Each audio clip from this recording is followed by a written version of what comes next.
एक दिन श्री राधा अपने सखियों के साथ जमुना किनारे बैठी थी, जहाँ सखियां श्री राधा और श्याम सुंदर की प्रेम की बातें कर रहे थे। एक सखी कह रही है, श्याम राधा की हर रोम में घुली हुई है। राधा जैसी प्रेम श्याम को कोई नहीं कर सकता।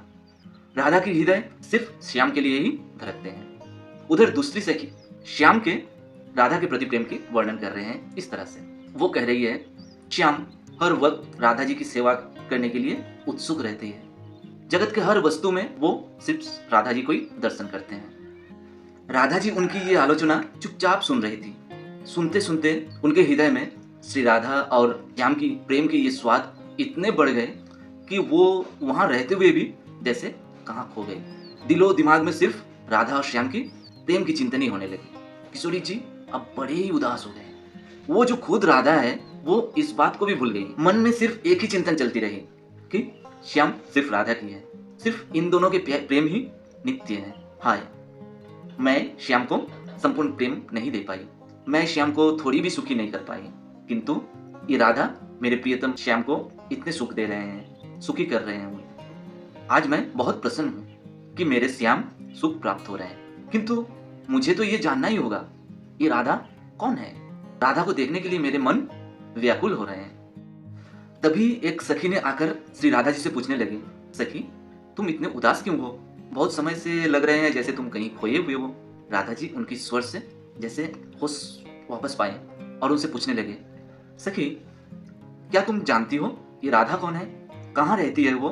कैसे दिखती है जिसने मेरे प्रियतम श्याम को इतने सुख दे रहे हैं? इस रमणी को देखने के लिए मेरा मन बहुत ही व्याकुल हो रहा है। सखी तो उनकी ऐसी बातों से शुरू में आश्चर्य से हो गए और सोचने लगे, आज मेरे स्वामिनी चिन्मय प्रेम में इतने ही उन्माद कि वो खुद राधा ये भी भूल गई। युगल स्वरूप की प्रेम ऐसे ही चिन्मय, अनंत और पूर्ण होते हैं, जहाँ खुद के अस्तित्व भी मिट जाते हैं, जहाँ बचते हैं सिर्फ प्रेम और प्रेम। सखी श्री राधा जी के ऐसे भाव देखकर मन मन मुस्कुराती रही। 3, 2 श्याम सुंदर उन्हीं के तरफ आ रहे हैं।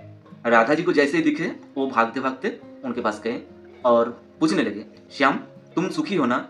मैं एक कुरूपा बदकिस्मत तुम्हें ठीक तरह से प्रेम करने के योग्य नहीं, पर ये जो राधा तुम्हें इतने सुख दे रहे हैं इससे मैं भी बहुत खुश हूँ। राधा जी की ऐसी बातें सुनकर श्याम भी कुछ देर के लिए अचंभित रह गए। फिर वो बोलने लगे, हाँ, राधा नाम की ये रमणी मेरे हर रोम में बसी हुई है, जिनके बिना मेरे कोई अस्तित्व भी नहीं बचती। पर तुम देखना चाहती हो मेरे राधा को? राधा जी तो उन्हें देखने के लिए बहुत देर से व्याकुल थे।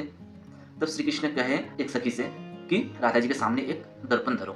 सखी ने दर्पण लाए और राधा जी से बोले, इधर देखो, ये है राधा। राधा जी अपने उस प्रेम के भाव में इतने डूबे हुए थे कि वो उस दर्पण में भी सिर्फ श्याम को ही देख पा रहे हैं। और सखी से कहने लगी, सखी तुम मुझसे मजाक कर रही हो? तुम मुझे श्याम की चित्र क्यों दिखा रही हो? मैं तो राधा की चित्र देखना चाह रही हूँ। अब वो सखी और श्याम एक दूसरे को देख रहे हैं। सखी सोच रहे हैं, आज तो राधा जी दीवानी हो गई। प्रेम में ऐसे उन्माद होते हुए उन्हें हम पहले कभी नहीं देखे हैं। फिर श्याम बोले, इधर आओ, मैं तुम्हें राधा को दिखाता हूँ। मेरी आंखों में देखो, यहाँ है राधा। मेरी हृदय की धड़कनें सुनो, यहाँ है राधा। जैसे ही राधा जी श्याम के नयन में देखने गए, श्याम हल्का सा स्पर्श राधा जी को किए। प्रेम में डूबे हुए थे, उसी हल्के से स्पर्श के कारण राधा जी उसी वक्त बेहोश हो गई। कान्हा जल्दी से उन्हें पकड़ के अपने गोद में सुलाए और आलिंगन किए। फिर उन्हें होश में लाने की कोशिश करने। कुछ देर बाद राधा जी के अंग थोड़े थोड़े कांपने लगे, होश लौट रहे थे।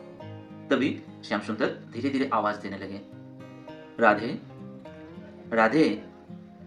जैसी श्याम की आवाज सुनी, झट से वो आंखें खोल दी और खोलने के बाद वो जैसे ही खुद को श्याम की गोद में लेटे हुए हैं और सखिया चारों तरफ खड़ी है, ऐसे अवस्था में पाए वो बहुत शर्मा गई।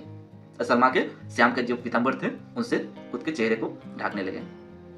अब वो अपने प्रेम की उस भाव से निकल चुकी है, असली भाव में आ चुकी है, पर उनके मन में फिर से श्याम की प्रेम पाने के लिए व्याकुल होने लगे। देखो कैसे अद्भुत प्रेम। कैसी लगी कमेंट जरूर करना दोस्तों।